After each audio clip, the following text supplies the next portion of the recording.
Big boss ಆರಂಭಕ್ಕೆ ಇನ್ನು ಕೇವಲ 5 ದಿನ. ನೀವು ಬಿಬಿಕೆ ಫ್ಯಾನಾ? ಹಾಗಾದರೆ ಈ ವಿಡಿಯೋನ ತಪ್ಪದೆ ನೋಡಿ.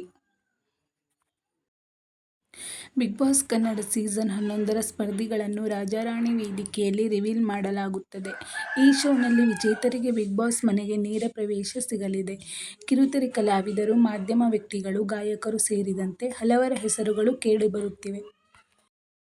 ಹೀಗಾಗಿ ಈ ಶೋನಲ್ಲಿ ವಿನ್ ಆದವರಿಗೆ ಅವಕಾಶ ಅಂತೂ ಖಂಡಿತ ಇದೆ ಎಂದು ಬಿಗ್ ಬಾಸ್ ವೀಕ್ಷಕರು ಮತ್ತು ರಾಜಾರಾಣಿ ಪ್ರೇಕ್ಷಕರ ಅಭಿಪ್ರಾಯವಾಗಿದೆ. ಹೀಗಾಗಿ ಈ ಬಾರಿ ಯಾರು ರಾಜಾರಾಣಿ ಶೋ ಗೆಲ್ಲುತ್ತಾರೆ ಎಂಬುದನ್ನು ಸೆಪ್ಟೆಂಬರ್ 28ರಂದು ನಡೆಯಲಿರುವ ಗ್ರ್ಯಾಂಡ್ ಫಿನಾಲೆ ದಿನ ಕಾದು ನೋಡಬೇಕಿದೆ. ಇದಲ್ಲದೆ ಈ ಶೋಗೆ ಪ್ರವೇಶ ಪಡೆಯಲು ಯಾರನ್ನೆಲ್ಲ ಪರಿಚಯಿಸುತ್ತಾರೆ ಎಂಬುದನ್ನು ಕಾದು ನೋಡಬೇಕಿದೆ.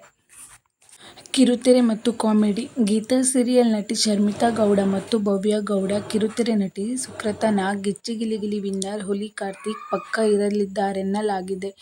ಮಾಧ್ಯಮ ಕ್ಷೇತ್ರ.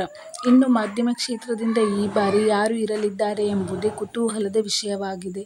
ನಿರೂಪಕಿ ಜಾಹ್ನವಿ, ಹರೀಶ್ ನಾಗರಾಜು ಸೇರಿದಂತೆ ಅನೇಕ ಹೆಸರುಗಳು ಕೇಳಿಬರುತ್ತಿದೆ. ಹಾಡುಗಾರರ ಕ್ಷೇತ್ರ. ಇನ್ನು ಗಾಯಕಿ ಐಶ್ವರ್ಯ ರಂಗರಾಜನ್, ಹಿರಿಯ ಗಾಯಕಿ ಸುನೀತಾ, ಮಜಾ ಟಾಕೀಸ್ ರೆಮೋ ಅವರ ಹೆಸರು ಕೂಡ ಈ ಪಟ್ಟಿಯಲ್ಲಿದೆ.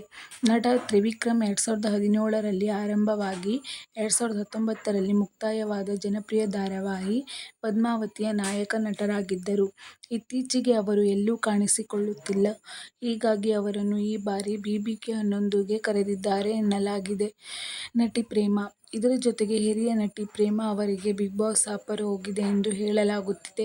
ಇನ್ನು content creator Gaurav Shetty YouTube channel ಲೇಖಿ ರೈಡರ್ ಮೂಲಕ ಗಮನ ಸೆಳೆದ ಲೇಖಿ ಗೋಸ್ವಾಮಿ, ಇನ್ನು ಮಜಾ ಭಾರತ ಮೂಲಕ ಬೆಳಕಿಗೆ ಬಂದ ಅವಿನಾಶ್ ಅಲಿಯಾಸ್ ನಕಲಿ ದರ್ಶನ್ ಅವರನ್ನು ಬಿಗ್ ಬಾಸ್ಗೆ ಕರೆತರಲಾಗುತ್ತದೆ ಎನ್ನಲಾಗಿದೆ.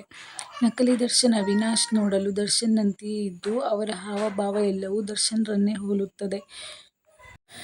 ಇಷ್ಟು ಮಾತ್ರವಲ್ಲ, ಬೇರೆ ಭಾಷೆಯಲ್ಲಿ ಹೋಗಿ ಸಾಧನೆ ಮಾಡಿರುವ ಕನ್ನಡಿಗರು ಅಥವಾ ಕನ್ನಡದ ಬಗ್ಗೆ ಅಭಿಮಾನ ಇರುವ ಸ್ಪರ್ಧಿಗಳು ಅಥವಾ ಒಂದಲ್ಲ ಒಂದು ರೀತಿಯಲ್ಲಿ ಕನ್ನಡದ ನಂಟಿರುವ ಅಭ್ಯರ್ಥಿಗಳು ಯಾರು ಇರಲಿದ್ದಾರೆ ಎಂಬುದು ಕಾದು ನೋಡಬೇಕಿದೆ. ಜೊತೆಗೆ ಕ್ರೀಡಾ ಕ್ಷೇತ್ರದಿಂದ ಯಾರನ್ನು ಬಿಗ್ ಬಾಸ್ ಕರೆತರಲಿದ್ದಾರೆ ಎಂಬುದನ್ನು ನೋಡಬೇಕಿದೆ. ಟ್ರಾನ್ಸ್ಜೆಂಡರ್. ಇದರ ಜೊತೆಗೆ ಲೈಂಗಿಕ ಅಲ್ಪಸಂಖ್ಯಾತ ಹಕ್ಕುಗಳ ಹೋರಾಟಗಾರ್ತಿ ಅಕ್ಕೈ ಪದ್ಮ ಮತ್ತು ಜೋಗಿತಿ ಮಂಜಮ್ಮ ಹೆಸರು ಕೂಡ ಚಾಲ್ತಿಯಲ್ಲಿದೆ. ಏಕೆಂದರೆ ಕಳೆದ ಸೀಸನ್ನಲ್ಲಿ ನೀತು ವನಜಾಕ್ಷಿ ಸ್ಪರ್ಧಿಯಾಗಿದ್ದರು. ಇದರ ಜೊತೆಗೆ ಮೊದಲ ಟ್ರಾನ್ಸ್ಜೆಂಡರ್ ವೈದ್ಯೆ ಡಾ. ತ್ರಿನೇತ್ರ ಹಲ್ದಾರ್ ಗುಮ್ಮರಾಜು ಅವರ ಹೆಸರು ಕೇಳಿಬರುತ್ತಿದೆ. ಇವರು ಕೂಡ ಟ್ರಾನ್ಸ್ಜೆಂಡರ್ ಕಾರ್ಯಕರ್ತೆಯಾಗಿದ್ದು, ಬೆಂಗಳೂರಿನಲ್ಲಿ ಹುಟ್ಟಿ ಮಂಗಳೂರಿನಲ್ಲಿ ಓದಿ ಪ್ರಸ್ತುತ ದೆಹಲಿಯಲ್ಲಿ ವೈದ್ಯೆಯಾಗಿದ್ದಾರೆ. ಫೋರ್ಬ್ಸ್ ಪಟ್ಟಿಯಲ್ಲೂ ಇವರ ಸ್ಥಾನ ಮುಂದಿದೆ.